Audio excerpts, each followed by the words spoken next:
Seguimos con la actividad la actividad 2 de la unidad 1 y sería la tipología de la documentación para comunicarse, y el punto es 1.2.3.1, sería documentos primarios, y son aquellos que contienen información original y nueva, no siendo aún sometidos a ningún tipo de tratamiento o archivo. Podrían ser los libros, las publicaciones periódicas, los diarios, o un oficio generado para dar comunicación en una empresa que solo sea único. Existe también los documentos secundarios, y son los que hacen referencia a los documentos primarios y no siendo aún sometidos tampoco a ningún tipo de tratamiento o archivo. Los que hacen referencia a los documentos primarios como resultado de un análisis de documentos como indización, resumen, el listado que hace referencia a libros, por ejemplo en una biblioteca o en una librería, un tipo de información. El documento de consulta o referencia serían las clasificaciones de las obras que suelen ser secundarias. Por ejemplo, si hay algún libro único y sacaron copias de ese libro, bueno, pues eso se les puede decir como documento de consulta o referencia, y no es nueva ni original, y podría ser generada por diversos procedimientos mediante distintas fuentes originales. Y la documentación institucional se realiza en el ejercicio de una función, de un registro, por ejemplo el acta de nacimiento, que ya había hablado de ella, y la cual cuenta con diferentes claves, fechas y datos de la persona sentada, y así como la firma del representante oficial de la institución, que tendría que ser original. El documento empresarial sería un tipo de documento, por ejemplo, una tarjeta de crédito expedida por un banco, con la respectiva firma de un convenio, mismo que el banco archiva el original y nos brinda una copia. El documento particular sería un contrato de compraventa. Por ejemplo, si yo vendo mi auto, hago un documento escrito, ya sea a mano o a máquina, por mí, y es solamente entre dos particulares. También puede ser mi informe de labores hacia mi jefe, que sería un documento particular. En lo que es referente a la unidad 1 de la actividad 2, sería todo. Y referente a la actividad 3, donde preguntan la tipología de los soportes documentales y tipología de la información. Bueno, la tipología de los soportes documentales es el conjunto del conocimiento humano de los mensajes colectivos materializados en un soporte físico y conservado a través del tiempo. Constituye el patrimonio documental, y dicho patrimonio está integrado por documentos que los profesionales tratan con el objeto de garantizar su conservación y su difusión. Y las características físicas se dividen en cuanto a soporte, signos utilizados, tamaño, forma de representación, accesibilidad y periodicidad. En cuanto a la textualidad, los documentos pueden ser impresos, escritos, con signos como, por ejemplo, libros, periódicos o cualquier medio de prensa.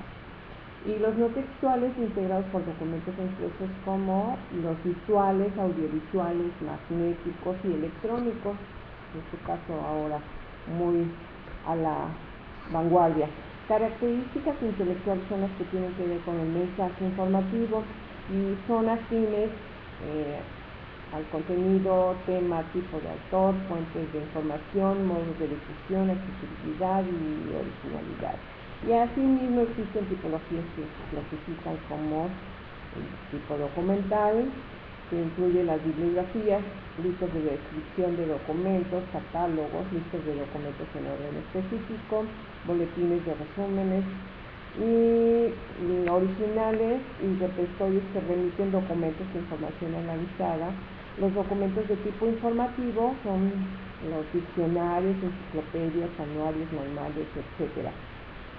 Y los de tipo indicativo serían directorios, organigramas, también documentos primarios, esos son para los funcionarios y hay dos tipos: documentación jurídica y de documentación administrativa. La tipología de los documentos que soportan información original de autoría, como la noticia en un periódico, que contiene información nueva y original y que no ha sido sometida a ningún tipo de tratamiento documental posterior. Son documentos primarios los libros, revistas, periódicos, programas de radio o televisión, películas, páginas web o archivos gráficos o textuales de un ordenador. También son documentos primarios la lectura gris, documentos que siguen los canales habituales de publicación y difusión, actos de congresos científicos, órdenes de trabajo, del laboratorio, informes científicos, informes internos, etc. Documentos secundarios son aquellos cuyo objetivo es hacer referencia a los documentos primarios. En la clasificación de obras de consulta o de referencia tradicionales, las obras de referencia suelen aparecer como secundarias, lo cual tiene sentido porque no son primarias, ya que la información no es nueva ni original, sino es recopilada por diversos procedimientos. Sin embargo, tampoco son estrictamente secundarias porque suministran información. No obstante, intervienen procesos analíticos, documentales que determinan la forma de presentación y acceso a la información que transmite. La tipología de la información tiene tres tipos: la información pública, la privada y la interna. La información activa e inactiva es aquella que por su gran valor cultural de investigación o de carácter social se resguarda en un archivo histórico. Y la activa es cuando el documento está en valoración para trámite de archivo, ya que no es consultado con frecuencia. Y información recurrente o no recurrente es la que constantemente, la recurrente, es consultada en el caso de una biblioteca, la base de datos, por ejemplo. Y la información no recurrente es, por ejemplo, algún mapa cartográfico o algún documento antiguo o histórico que tengamos en nuestro archivo, valga la redundancia, histórico. Información documental oral, bueno, pues son las fuentes que nos brindaron información comunicada a través de la palabra, y en algunos casos, como los historiadores, los antropólogos, que pues la recolectaron yendo al lugar o el pueblo indígena donde estos pobladores existen, para conocer sus costumbres, ritos, leyendas, etc.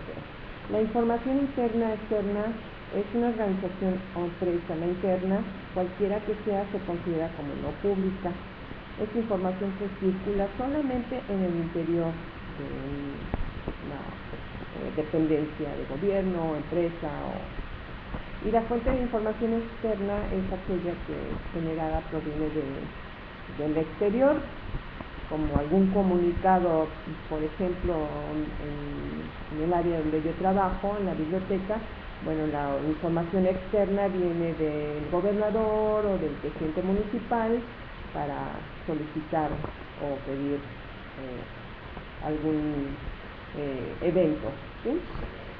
Y la información histórica es proyectada al futuro, como la historia pensamos que debe continuar siendo analizada, revisada y proyectada hacia el futuro. Y el ejemplo es que resguarda la información, como por ejemplo yo decía en mi árbol genealógico, de mis historias de la gente de la cual yo vengo: mi abuela, mi tatarabuela, mi abuelo, si estuvo en la revolución, o si mi abuela fue francesa, cómo llegó a mi país, que es México, y así pues dejo mi mi historia se las dejo a mis nietos o a sus hijos o a sus nietos para que tengan conocimiento de las raíces como individuos y que no pase desapercibida, y es para que en el futuro pues ellos puedan consultar y así pasar de una mano a otra. Es todo por mi parte, muchas gracias, buenas tardes.